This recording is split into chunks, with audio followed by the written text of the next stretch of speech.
നമസ്കാരം. ഫണ്ട് 360 പുതിയ അധ്യായത്തിലേക്ക് സ്വാഗതം. ഞാൻ പ്രൊഫസർ അനൂപ് മാത്യു. ഇന്നത്തെ നമ്മുടെ വിഷയം എന്ന് വെച്ച് കഴിഞ്ഞാൽ SME IPO ആണ്. SME എന്ന് വെച്ച് കഴിഞ്ഞാൽ small and medium enterprises IPO. നമുക്കറിയുന്ന പോലെ തന്നെ നമ്മുടെ സാധാരണ IPOയിൽ നമ്മുടെ വലിയ വലിയ കമ്പനികൾ വന്നിട്ട് IPO നടത്തുകയാണ് പതിവ്. അപ്പോൾ അതിന് പകരം 2010 മൻമോഹൻ സിംഗ് തന്നെ പ്രപ്പോസ് ചെയ്തിട്ടുള്ള ഒരു കാര്യമാണ്, അതായത് ഇവിടുത്തെ സ്മോൾ ആൻഡ് മീഡിയം എന്റർപ്രൈസസിന് ഫണ്ട് റൈസിങ്ങിന് വേണ്ടിയിട്ടുള്ള ഒരു പ്ലാറ്റ്ഫോം നമ്മൾ എങ്ങനെയായാലും ഉണ്ടാക്കണം എന്നുള്ളത്. അപ്പോൾ അതിന്റെ ചുവട് പിടിച്ചിട്ടാണ് SME IPO അല്ലെങ്കിൽ SME പ്ലാറ്റ്ഫോംസ് നമ്മുടെ 2 സ്റ്റോക്ക് എക്സ്ചേഞ്ചസുകളും പ്രപ്പോസ് ചെയ്തത്. അപ്പോൾ അതിൽ മോശമില്ലാത്ത രീതിയിൽ കുറേ കമ്പനികളൊക്കെ ഫണ്ട് റൈസ് ചെയ്തു. അതിൽ കുറേ കമ്പനികളൊക്കെ മെയിൻ ബോർഡിലേക്ക് രണ്ടാമത് IPO നടത്തി ലിസ്റ്റ് ചെയ്യപ്പെടുകയും ചെയ്തു.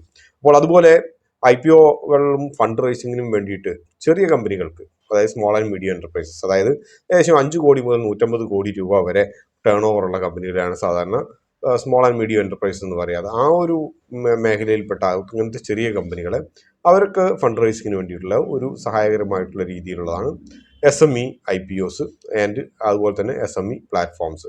BSE സംബന്ധിച്ചാണെങ്കിൽ BSE SME എന്ന് പറഞ്ഞിട്ടും NSE സംബന്ധിച്ചാണെങ്കിൽ NSE എമേർജ് എന്നും പറഞ്ഞിട്ടും 2 പ്ലാറ്റ്ഫോംസ് ആണ് SMEക്ക് ഉള്ളത്.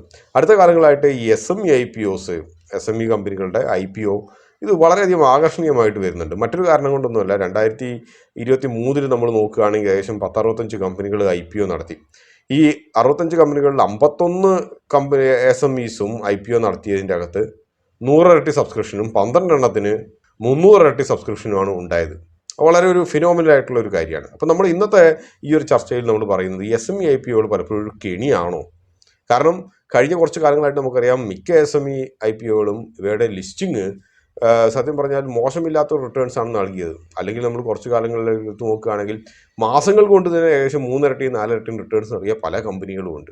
ഇത് പലപ്പോഴും ഒരു കെണിയാണോ, അല്ലെങ്കിൽ മെയിൻ ബോർഡ് കമ്പനികളെക്കാളും കൂടുതൽ ആകർഷണീയമായിട്ട് റിട്ടേൺസിൻ്റെ കാര്യത്തിൻ്റെ അകത്ത് ഇത് ആകർഷണീയമായി നിൽക്കുന്നത് കൊണ്ട് കൂടുതൽ പേർക്ക് ഇതിൻ്റെ അകത്ത് പാർട്ടിസിപ്പേറ്റ് ചെയ്യുന്നതാണോ ബുദ്ധിപരം? ഇതാണ് നമ്മൾ ഇന്ന് ആലോചിക്കാൻ പോകുന്നത്. നമുക്കറിയുന്ന പോലെ തന്നെ അടുത്ത കാലത്ത് സെബി ഉൾപ്പെടെ SME IPOകളെ കുറിച്ച് വളരെയധികം സംശയത്തോടെ വീക്ഷിച്ചിട്ട് കുറേ റെസ്ട്രിക്ഷൻസ് ഒക്കെ കൊണ്ടുവരാൻ വേണ്ടിയിട്ട് നോക്കി. പ്രധാനമായും കഴിഞ്ഞ കുറച്ച് മാസങ്ങളായിട്ട് കുറേ ഓപ്പറേറ്റേഴ്സിനെയൊക്കെ സെബി പലയിടത്തു നിന്നായിട്ട് പിടിച്ചു. ചിലതൊക്കെ ഓൺലൈൻ ഓപ്പറേറ്റേഴ്സാണ്, ചിലതൊരു ഓഫ്ലൈൻ ഓപ്പറേറ്റേഴ്സ് ഉണ്ട്, ദീപകിനെ പോലെയൊക്കെ ഉള്ളവർ. അപ്പോൾ ഇവരെയൊക്കെ പിടിച്ചു കഴിഞ്ഞിട്ട് അവരിൽ നിന്നുള്ള തെളിവുകൾ നമ്മൾ കാണാൻ പറ്റുന്നത് കുറച്ചൊക്കെ ഭയാനകമായിട്ടുള്ളൊരു കാര്യമാണ്. അതായത് മെയിൻ ബോർഡ് IPOs അല്ലെങ്കിൽ ഈ പറഞ്ഞ പോലെ നമ്മുടെ നോർമൽ സ്റ്റോക്ക് എക്സ്ചേഞ്ചുകളിലുള്ള പല തട്ടിപ്പുകളുടെയും ഇതൊക്കെ പാച്ചപ്പ് ചെയ്ത് വരികയാണ്. തട്ടിപ്പുകളുടെ സാധ്യതകളൊക്കെ എക്സ്ചേഞ്ചുകളും സെബിയും ഒക്കെ അതൊക്കെ ഇല്ലാണ്ടാക്കി കൊണ്ടുവരികയാണ്. അപ്പോൾ താരതമ്യേന കുറച്ച് എളുപ്പമായിട്ടിരിക്കുന്ന, താരതമ്യേന റെഗുലേറ്ററി റെസ്ട്രിക്ഷൻസ് കാര്യമായിട്ട് ഇല്ലാത്ത ഒരു മേഖലയായിട്ട് SME കരുതപ്പെടുന്നു.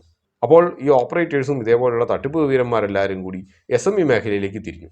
അപ്പോൾ കഴിഞ്ഞ കുറച്ച് മാസങ്ങളായിട്ടുള്ള എൻക്വയറിയുടെ കാര്യങ്ങളൊക്കെ പറയുന്നതെന്ന് വെച്ച് കഴിഞ്ഞാൽ SME മേഖലയിലാണ് വളരെയധികം ഓപ്പറേറ്റേഴ്സ് ഉള്ളത്.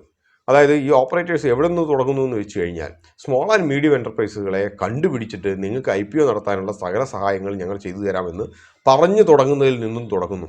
അങ്ങനെ നിങ്ങൾക്ക് ഫണ്ട് റേസ് ചെയ്യാൻ വേണ്ടിയുള്ള സഹായങ്ങൾ ചെയ്തു തരാം. അപ്പോൾ അതിനുശേഷമുള്ള ബാക്കിയുള്ള എല്ലാ പേപ്പർ വർക്കുകളും മർച്ചന്റ് ബാങ്കിനെ കണ്ടുപിടിക്കുന്നതും എല്ലാം ഇവർ തന്നെയാണ്, ഈ ഓപ്പറേറ്റേഴ്സ് തന്നെയാണ് ചെയ്യുന്നത്. അവർക്ക് പ്രതിഫലമായിട്ട് വേണ്ടതെന്ന് വെച്ച് കഴിഞ്ഞാൽ ഇവർക്ക് ആങ്കർ ഇൻവെസ്റ്റ്മെൻറ്റ് പോലെ ഫ്രീ ആയിട്ടുള്ള കുറേ ഷെയറുകൾ ഇവരുടെ കുടുംബക്കാരുടെയോ അല്ലെങ്കിൽ ഇവരുടെ തന്നെ അടുത്തുള്ള ആളുകളുമായിട്ട് അക്വിൻറ്റൻസിനോ ഒക്കെ ആയിട്ട് കൊടുക്കണമെന്നുള്ളതാണ്. ബാക്കിയുള്ള കാര്യങ്ങൾ മൊത്തം അവർ ചെയ്തോളും. അതായത് മർച്ചന്റ് ബാങ്കിനെ കണ്ടുപിടിക്കുന്നു, IPOയുടെ എല്ലാ പ്രോസസ്സിങ്ങും ഇവർ ചെയ്യുന്നു, എല്ലാം ചെയ്യുന്നു. ഇത് പോരാത്തതിന് സബ്സ്ക്രിപ്ഷൻ, ഈ പറഞ്ഞതുപോലെ ഒരു വലിയൊരു സബ്സ്ക്രിപ്ഷൻ അവിടെ ഉറപ്പുവരുത്തുകയും ചെയ്യുന്നു. കാരണം ഇവർക്ക് തന്നെ സ്വന്തമായിട്ട് ഈ സബ്സ്ക്രൈബ് ചെയ്യാൻ വേണ്ടിയിട്ടുള്ള കുറേ ആളുകളുണ്ട്. അപ്പോൾ സബ്സ്ക്രിപ്ഷൻ സത്യം പറഞ്ഞാൽ ഒരു 5 ഇരട്ടി 6 ഇരട്ടിയൊക്കെ കടന്നു കഴിഞ്ഞാൽ SMEയെ സംബന്ധിച്ച്, SME IPOയെ സംബന്ധിച്ച് വീണ്ടും ഈ പറഞ്ഞ റീറ്റെയിലേഴ്സ് വളരെയധികം വന്നിട്ട് അപ്ലൈ ചെയ്യാനുള്ളൊരു ടെൻഡൻസിയാണുള്ളത് ആ ഒരു സർക്കിളിൽ. അപ്പോൾ സബ്സ്ക്രിപ്ഷൻ വളരെയധികം കൂട്ടുന്നു, 5-10 ഇരട്ടി ഇവരുടെ വക വരുന്നു. ബാക്കിയുള്ളത് താനെ റീറ്റെയിലറുടെ തള്ളിക്കയറ്റം കൊണ്ട് തന്നെ കൂടിക്കോളും. കാരണം 20 ഇരട്ടിയിൽ കൂടുതൽ സബ്സ്ക്രിപ്ഷനുള്ള ഏത് SME IPOയും അത് മിനിമം 6 മാസം കൊണ്ട് 3 ഇരട്ടി ആയിട്ടുണ്ട്. ഇത് തന്നെയാണ് അതിൻ്റെ ആകർഷണീയത. അപ്പോൾ ഈ തരത്തിലുള്ള സകല വിദ്യകളും ഇവർ തന്നെ ചെയ്തോളും. അപ്പോൾ തട്ടിപ്പിൻ്റെ പുതിയൊരു മേഖല ഇവിടെ തുറന്നു വരുന്നു. ഉദാഹരണമായിട്ട് ഈ ഒരു ലിസ്റ്റ് നമ്മൾ എടുത്തു നോക്കുക. 2023 ഇപ്പോൾ ഗോയൽ സോൾട്ട് എന്ന് പറയുന്ന ഒരു കമ്പനി ഒക്ടോബർ 11 ലിസ്റ്റ് ചെയ്തു. ലിസ്റ്റിംഗ് ഗെയിൻ എന്ന് പറയുന്നത് 258%. അതായത് 100 രൂപ വിലയുള്ളതാണെങ്കിൽ അത് 358 രൂപയ്ക്കാണ് ലിസ്റ്റ് ചെയ്തത്. സൺഗാർണർ എനർജീസ് 216%.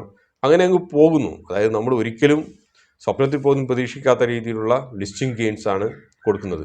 അത് കഴിഞ്ഞിട്ടും പിന്നെ ആദ്യത്തെ ഒരു 6 മാസത്തേക്ക് അവസ്ഥ ഇതൊക്കെ തന്നെ. പക്ഷെ അതിനുശേഷം ഒരു 6 മാസം കഴിഞ്ഞതിന് ശേഷം ഇവയുടെ പലതിൻ്റെയും അവസ്ഥ വളരെ മോശപ്പെട്ട ഒരു അവസ്ഥയിലാണ്. പക്ഷെ ആ സമയമാകുമ്പോഴേക്കും അത്ഭുതപരമായിട്ടുള്ളൊരു കാര്യം എന്ന് വെച്ച് കഴിഞ്ഞാൽ പ്രൊമോട്ടേഴ്സും ആങ്കർ ഇൻവെസ്റ്റേഴ്സും ഉൾപ്പെടെ അതിനകത്തു നിന്നും പലപ്പോഴും എക്സിറ്റ് ചെയ്ത് പുറത്തു പോകാറാണ് പതിവ്.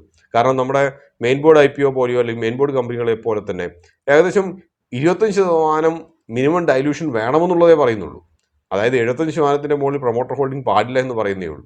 അപ്പോൾ ഇത് തന്നെ ഒരു സീരിയൽ ആൻടർപ്രണേഴ്സിനെ സംബന്ധിച്ചൊക്കെ ആണെങ്കിൽ പലരും കുറേ പേര് ഇതിൻ്റെ അകത്ത് തന്നെ കമ്പനികളുടെ കഴിഞ്ഞ ഒരു 6-7 വർഷങ്ങളായിട്ടുള്ള SME IPOയുടെ കമ്പനികൾ ലിസ്റ്റ് എടുത്ത് നോക്കിയാൽ കാണാം, ചിലർക്ക് സീരിയൽ ആൻടർപ്രണേഴ്സാണ്. 4 കമ്പനികളൊക്കെ SME ഉണ്ടാക്കിയിട്ട് SME IPOയിൽ ലിസ്റ്റ് ചെയ്തിട്ട് അതിൻ്റെ അകത്ത് നിന്ന് എക്സിറ്റ് ചെയ്ത പല ബിരുദന്മാരും ഉണ്ട്. ലിസ്റ്റിംഗ് ഗെയിൻ വളരെയധികം നേടി പുറത്ത് കിടക്കുക എന്നുള്ളത്. അപ്പോൾ നിങ്ങൾ വിചാരിക്കും എന്നാൽ പിന്നെ ലിസ്റ്റിങ്ങിൻ്റെ ടൈമിൽ നമുക്കും അതങ്ങോട്ട് റീറ്റെയിലേഴ്സ് ഉണ്ട് അവർക്ക് എക്സിറ്റ് ചെയ്യാൻ പാടില്ല എന്നുള്ളത്. 2 കാരണങ്ങളാണ് ഇതിന് വിഘാതമായിട്ട് നിൽക്കുന്നത്. ഒന്നാമത്തെ കാര്യം എന്ന് വെച്ച് കഴിഞ്ഞാൽ പലപ്പോഴും ഒരു വലിയൊരു ലിസ്റ്റിംഗ് ഗെയിൻ വന്നു കഴിഞ്ഞാൽ റീറ്റെയിലേഴ്സ് വിചാരിക്കും ഇനി ഇത് മുകളിലേക്ക് തന്നെ പോകുക എന്നുള്ളത്. അതൊന്നാമത്തെ കാര്യം. രണ്ടാമത്തെ കാര്യം എന്ന് വെച്ച് കഴിഞ്ഞാൽ നമ്മൾ സാധാരണ സ്റ്റോക്ക് എക്സ്ചേഞ്ചിലുള്ളതുപോലെ അത്തരം ഒരു ലിക്വിഡിറ്റി ഇവിടെ ഇല്ല. നിങ്ങളൊരു കാര്യം ലാഭകരമായിട്ടുള്ളൊരു എന്താ പറയുന്നത് കമ്പനി ആണെങ്കിൽ പോലും നിങ്ങൾ അത് സെല്ല് ചെയ്യണമെന്ന് വിചാരിച്ചു കഴിഞ്ഞാൽ അങ്ങനെയൊന്നും എളുപ്പത്തിൽ സെല്ല് ചെയ്യാൻ പലപ്പോഴും കഴിയില്ല. കാരണം ബയർ അവിടെ ഉണ്ടായിക്കൊള്ളണമെന്നൊരു നിർബന്ധമില്ല. കാരണം കോടിക്കണക്കിനോ ഒക്കെ ഉള്ള ബയർ സെല്ലേഴ്സ് നമ്മൾ മെയിൻ ബോർഡിൻ്റെ അകത്ത് സാധാരണ സ്റ്റോക്ക് എക്സ്ചേഞ്ചിൽ കാണാം. പക്ഷേ ഇവിടെ SMEക്ക് അത്രയും പാർട്ടിസിപ്പേഷൻ ഇല്ല. അതുകൊണ്ട് തന്നെ പലപ്പോഴും നമ്മൾ ഇല്ലിക്വിഡ് ഓപ്ഷൻസിൻ്റെ അകത്ത് പെട്ടുപോകുന്നത് പോലെ തന്നെ ഉള്ളൊരു സംഭവം ഇവിടെ SME IPOയിലും പെട്ടുപോകുന്നു. പലപ്പോഴും നിങ്ങളുടെ കയ്യിലുള്ള സംഭവങ്ങൾ ലാഭത്തിലായിരിക്കാം, പക്ഷേ അതിനകത്ത് നിങ്ങൾക്ക് പലപ്പോഴും എക്സിറ്റ് ചെയ്യാൻ കഴിയില്ല. അപ്പോൾ ഇങ്ങനെയുള്ള ഒത്തിരി പേര് റീറ്റെയിലേഴ്സ് പല IPOയ്ക്കകത്തും പെട്ടുപോയിട്ടുണ്ട്. അപ്പോൾ ഇപ്പോഴാണ് ഇതിന് വലിയ പബ്ലിസിറ്റി കൊടുക്കുന്നത്. അടുത്തിടെ ഒത്തിരി ഫേസ്ബുക്ക്, ഇൻസ്റ്റാഗ്രാം ആഡൊക്കെ കുറേ നമുക്ക് കാണാൻ കഴിയും. SME IPOയ്ക്കകത്ത് ഇൻവെസ്റ്റ് ചെയ്യൂ എന്ന് പറഞ്ഞിട്ട്. അതിൻ്റെ കൂടെ തന്നെ SMEസിനെയും ആകർഷിക്കാൻ വേണ്ടിയിട്ടുള്ളത് കാണാം. നിങ്ങൾ SME ആണോ, നിങ്ങൾക്ക് ഫണ്ട് റൈസിങ്ങിന് വേണ്ടിയിട്ട് നമ്മൾ സഹായിക്കാം, കംപ്ലീറ്റ് SME IPOയ്ക്ക് സഹായിക്കാം. ഈ 2 തരത്തിലുമുള്ള ആഡുകൾ കുറേ കാണാം. അപ്പോൾ ഈ ആഡൊക്കെ കണ്ടിട്ട് അപ്പം ഈ ഇൻവെസ്റ്റേഴ്സിനെ SMEയിലേക്ക് ആകർഷിക്കാൻ വേണ്ടി ഇവർ ചെയ്യുന്ന കാര്യം അതിൻ്റെ കുറേ ഹിസ്റ്ററിയാണ്. ഞാനിപ്പോൾ നേരത്തെ പറഞ്ഞ പോലെ ഗോയൽ സോൾട്ടൊക്കെ പോലെ ഉള്ളത്. കാരണം നിങ്ങൾ ഇൻവെസ്റ്റ് ചെയ്തിട്ട് അത് പെട്ടെന്ന് ഒരു ദിവസം അല്ലെങ്കിൽ മൊത്തം ഉള്ള ഫണ്ട് ബ്ലോക്ക് ആയിരിക്കുന്നത് വെറും 10 ദിവസമാണ്. 10 ദിവസം കൊണ്ട് നിങ്ങൾ ഇൻവെസ്റ്റ്മെൻറ്റ് 3 ഇരട്ടിയാക്കാം. 95% SME ലിസ്റ്റിംഗ് ഗെയിനിലാണ് കലാശിച്ചത് എന്നൊക്കെ പറഞ്ഞിട്ടുള്ള കുറേ ആഡൊക്കെ കാണുമ്പം പല നിക്ഷേപകരും അതിൻ്റെ അകത്ത് ചാടി വീഴും. കുറേ പേര് നമ്മുടെ സാധാരണ സ്റ്റോക്ക് എക്സ്ചേഞ്ചിൻ്റെ അകത്ത് നിന്ന് മെയിൻ ബോർഡിൻ്റെ അകത്ത് നിന്ന് പൈസ എടുത്തിട്ട് SMEക്കകത്ത് അപ്ലൈ ചെയ്തവരെ വരെ അറിയാം. ചിലർ അതിനകത്ത് അപ്ലൈ ചെയ്ത് കഴിഞ്ഞിട്ട് ഇല്ലിക്വിഡ് ആയതുകൊണ്ട് അതിൽ നിന്ന് പുറത്ത് കിടക്കാൻ കഴിയാണ്ടിരുന്നു എന്നുള്ളതും ഒരു അവസ്ഥയാണ്. അപ്പോൾ നിങ്ങളുടെ SME IPOകൾക്ക് നിങ്ങൾ അപ്ലൈ ചെയ്യുന്നതിന് മുമ്പ് നിങ്ങൾ 2 തവണ ആലോചിക്കുക. കമ്പനിയുടെ ക്രെഡൻഷ്യൽസ് പലപ്പോഴും നമുക്ക് ഈ പറഞ്ഞ പോലെ കിട്ടാൻ അത്ര എളുപ്പമല്ല. അഥവാ ഈ പറയുന്ന കമ്പനിയുടെ ഫിനാൻഷ്യൽസൊക്കെ നമ്മൾ അങ്ങോട്ട് കണ്ണടച്ച് വിശ്വസിക്കുക എന്നുള്ളൊരു വഴി മാത്രമേ ഉള്ളൂ. അതൊന്നാമത്തെ കാര്യം. രണ്ടാമത്തെ കാര്യം, നിങ്ങൾ SME IPOയെക്കുറിച്ചോ അല്ലെങ്കിൽ SME കമ്പനികളെക്കുറിച്ചോ നിങ്ങൾ അറിയേണ്ട ഒരു കാര്യം, SME കമ്പനികൾക്ക് നമ്മൾ സാധാരണ കമ്പനികളെ പോലെ പബ്ലിക് ലിമിറ്റഡ് കമ്പനികളെ പോലെ അവ ക്വാർട്ടർലി റിസൾട്ട്സ് പബ്ലിഷ് ചെയ്യണമെന്ന് നിർബന്ധമില്ല. ഹാഫ് ഇയർലി റിസൾട്ട്സ് മാത്രം പബ്ലിഷ് ചെയ്താൽ മതി. 6 മാസത്തിൽ ഒരിക്കൽ പബ്ലിഷ് ചെയ്താൽ മതി. അപ്പോൾ അതുകൊണ്ട് തന്നെ അതിനകത്ത് ട്രാൻസ്പെറൻസിയും വളരെ കുറവാണ്. കാരണം 6 മാസത്തിൽ കമ്പനിക്ക് സംഭവിച്ചിരിക്കുന്ന കാര്യങ്ങൾ മാത്രമേ നമുക്ക് അറിയാൻ പറ്റുള്ളൂ. അപ്പോൾ പലപ്പോഴും ട്രാൻസ്പെറൻസിയുടെ ഒരു കുറവും അപ്പോൾ അതുപോലെ തന്നെ നമ്മുടെ ഫിനാൻഷ്യലിനെ കുറിച്ചൊരു അവ്യക്തതയും പലപ്പോഴും ഈ SME കമ്പനികളിലുള്ള നിക്ഷേപം പലപ്പോഴും നമുക്ക് ഒരു റിസ്ക് വളരെയധികം തരുന്നുണ്ട്. അപ്പോൾ അതുകൊണ്ട് നിങ്ങൾ 2 തവണ ആലോചിക്കുക SME കമ്പനികളിൽ നിങ്ങൾ അപ്ലൈ ചെയ്യുന്നതിന് മുമ്പ്. നമ്മൾ ഇനിയൊരു വീഡിയോയും കൂടി നമ്മൾ ചെയ്യുന്നുണ്ട്. കാരണം അടുത്തിടെ draft red direct prospects submit ചെയ്ത ഒരു കമ്പനിയെക്കുറിച്ച്. അപ്പോൾ ആ കമ്പനി എങ്ങനെയാണ് സത്യത്തിൽ പറഞ്ഞ ഒരു റിസ്കി അഫെയർ ആയിട്ട് മാറുന്നത്, ചെറിയൊരു ന്യൂസ് തന്നെ എങ്ങനെ ആ കമ്പനിയെ ബാധിച്ചു, അല്ലെങ്കിൽ അതുകൊണ്ട് തന്നെ പലപ്പോഴും അതേപോലെയാണ് SME കമ്പനികൾ ചെറിയ ചെറിയ ന്യൂസുകൾ ഇവ പലപ്പോഴും കമ്പനിയുടെ ഭാവി തന്നെ മാറ്റിമറിക്കും. അത് മറ്റൊരു എപ്പിസോഡിൽ നമുക്ക് പറയാം. അപ്പോൾ SME ആരാധകർ ചെറുതായിട്ട് നിങ്ങളൊന്ന് സൂക്ഷിച്ചു കൊള്ളുക.